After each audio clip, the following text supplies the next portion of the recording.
In 2006, when the Tigers went to the World Series and made the playoffs for the first time in 18 years, they had a lot of really good players on that team. I mean, you had Pudge Rodriguez, who was Pudge Rodriguez, not much more needs to be said. Carlos Guillen finished 10th in MVP voting that year.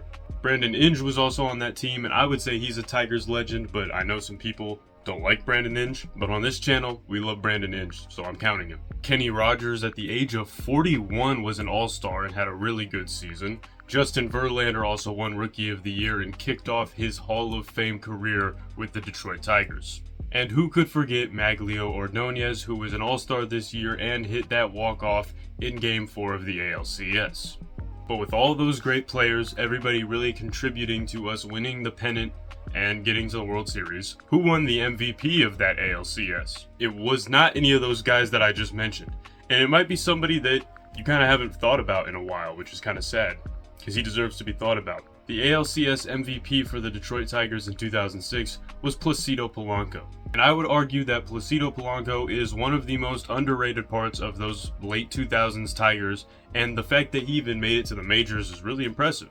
So we're going to get into that story today. Plácido Polanco is from the Dominican Republic and played his college ball at Miami-Dade College, which is a JUCO in Miami. The only problem is, also on Baseball Reference, they have his first minor league season as when he was 18 years old. So I'm kind of confused. Did he play college? Did he not? There are multiple sources saying that he did, but again, Baseball Reference has him at 18 years old in his first season in the minors. Who knows? I don't know. He was drafted by the Cardinals, and being drafted in the 19th round to a historic organization like the Cardinals, you're not really expected to be a whole lot. I mean, out of that entire 19th round, only 4 players even played a game in the majors, and only 2 of them played at least a full season's worth, and that is with counting Plácido Polanco in those 4 and those 2. So the chances of making it to the majors when being drafted that late are obviously really, really low, and the chances of having a successful, long career in the majors is close to none. Now, Plácido Polanco moved up the ranks pretty quickly in the minors, especially for a guy drafted so late. He made his debut with the Cardinals at just 22 years old in 1998. And also, just kind of a fun fact, Plácido Polanco only hit 6 home runs across 500 games in the minors. So for those of y'all out there that think you need to have a powerful bat, you need to be able to hit dingers to make it to the majors, you need to have that tool, while it's nice, Plácido Polanco made it all the way up to the majors with just 6 home runs across every level, and the reason he made it was because he also batted .270 across every single level in the minors. So his bat was consistent, he was always a good fielder. You don't need power to make it to the majors. All you need to do is have a few good tools that you do better than anybody else, and you're straight. And Plácido Polanco is an example of that. Now, Plácido Polanco had a decent first year in the minors. He played 45 games, he hit .250. Nothing extremely good, but also, for a guy's first year in the majors, it's not that bad. Now, the next year in the majors, Plácido Polanco played 88 games and hit .277, improving his average by 27 points. It's pretty solid, and almost doubling the amount of games that he played. Now, in the year 2000 is really when Plácido Polanco would become an everyday player. He played 118 games, and he spent at least 1 game at every single infield position for the St. Louis Cardinals during the 2000 season, which is a really impressive thing to do. But those kind of defensive feats just kind of become a regular thing for Plácido Polanco from this point forward. Now, in 2001, Plácido Polanco would finish 2nd in the majors in defensive WAR, which is, again, really good, just really good defensive numbers, along with putting up his regular offensive numbers, you know, consistent bat, walks a lot, doesn't strike out a lot, and everything was looking good for Plácido going into 2002. It's great, doing good, regular numbers, great glove, versatility, everything. And then July of 2002, Plácido Polanco gets traded to the Philadelphia Phillies. That trade basically is so that the Cardinals can have Scott Rowland, who would spend most of the prime years of his Hall of Fame career in St. Louis.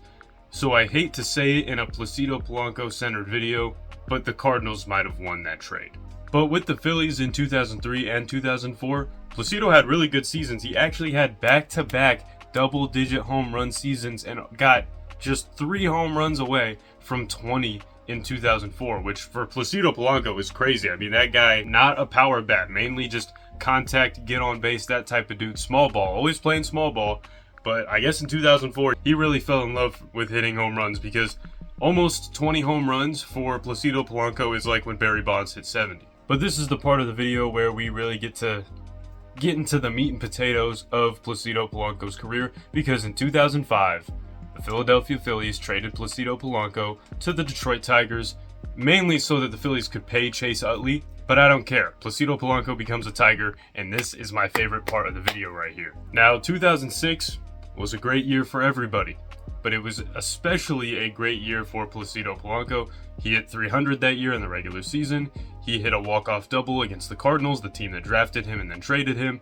Again, like I mentioned at the start of the video, he won 2006 ALCS MVP. I mean, obviously he was good in the ALCS, but across the playoffs as a whole, with the exception of the World Series, Plácido Polanco was one of our best bats for the entire playoffs. He hit .314, he had 4 RBIs, he had 4 walks all across 13 games. Solid numbers, and that is with not getting a single hit in the World Series. Obviously, his average would be looking a lot better if he at least chipped in a little bit in that World Series, but during that series, 0 hits for Plácido Polanco, which is kind of crazy, and it definitely makes you wonder what would things look like for the Tigers if Plácido Polanco kept up what he was doing before and carried that into the World Series. I'm not saying they would have won, but would have been nice. But I'm not blaming Plácido Polanco, because 2006 ALCS MVP, he helped to get us there. Without him, there's no guarantee that we get there. So you can't necessarily blame him for us losing the World Series. I mean, there's 8 other guys out there on the field. It's a team sport, it's not all him.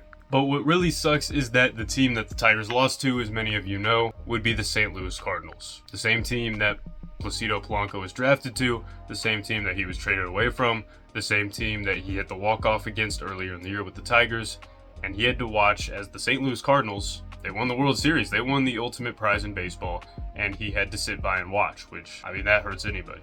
But 2007 as a player for Plácido Polanco was almost better than 2006. Really, you could make the argument that 2007 might have been the best year of Plácido Polanco's career. He had a .341 average, he walked more times than he struck out, All-Star, Gold Glove, Silver Slugger, but potentially the most impressive thing of all, he set a new Major League record by playing 144 games straight without committing a single error. And that streak was not broken until the next year in April of 2008. How you do that as a middle infielder? You gotta be one of the best gloves in baseball. And obviously, Plácido Polanco was.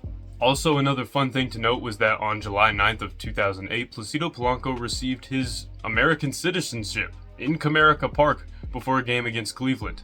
Now, Plácido didn't get an at-bat, he was only a defensive substitution in that game. It was Miguel Cabrera who hit a walk-off home run to win the Tigers that game. But still, overall, probably a solid day for Plácido Polanco on July 9th of 2008. And then in 2009, Plácido Polanco would receive another Gold Glove award, which you kind of just expect him at this point, you know. But then, for the 2010 season, Plácido Polanco decided to sign back with the Philadelphia Phillies. Finally, he was not traded, he was actually signed to the Philadelphia Phillies. He chose to go back to Philadelphia, which he likes playing there. I understand why he would go back. The Tigers, at this point in time, took huge steps back from their 2006 World Series team. I understand why he would want to go to Philadelphia, personally. And then while he was in Philadelphia, in 2011, at the age of 35, he was named to his second All-Star team. And then in 2013, Plácido Polanco would play his final season of Major League Baseball at age 37 with the Miami Marlins, and he put up typical Plácido Polanco numbers. I mean, a little bit of a step back, but still batting above 250, still on-base percentage above 300, still walking a lot more and striking out a lot less. It's Plácido Polanco. What's crazy about Plácido Polanco when we look back at his career is just how much of an anomaly he was back then and also today. I mean, you've got a guy that throughout his career, he had 3 seasons where he walked more than he struck out. He also had 5 seasons where he batted above 300, and every single one of those seasons were when he was an everyday player. And Plácido Polanco was also on just about every single defensive statistic leaderboard, either for his career or while he was playing. Here's a list of it. It's a lot. You're going to have to probably pause to read all of the defensive accomplishments statistically that Plácido Polanco has. Now, I know this video did not have the typical flair. It's not any crazy stories or anything like that, really. It was just kind of a typical guy gets drafted late. He grinds his way up the ladder of the minor leagues through being a consistent bat and a versatile infielder. Doesn't necessarily have a lot of power. Has a 10-plus year major league career. Picks up a few Gold Gloves, a few All-Star appearances, even a World Series appearance. But I mean, I feel like we kind of forget, while that kind of stuff seems, routine, maybe he's in the Hall of Very Good and we kind of just forget about him as time goes on. That's still a career right there. I mean, that is still a very impressive thing for someone to do, and for someone drafted so late to do. So I just wanted to make this video to give Plácido Polanco his flowers that he deserved. I mean, we don't talk about him a lot anymore, and people aren't necessarily making YouTube videos about him, so here I am to do my job. But yeah, I hope y'all enjoyed. It might have been a little boring, but hey, if you love decently good baseball players from the 2010s and the 2000s, this was the video for you.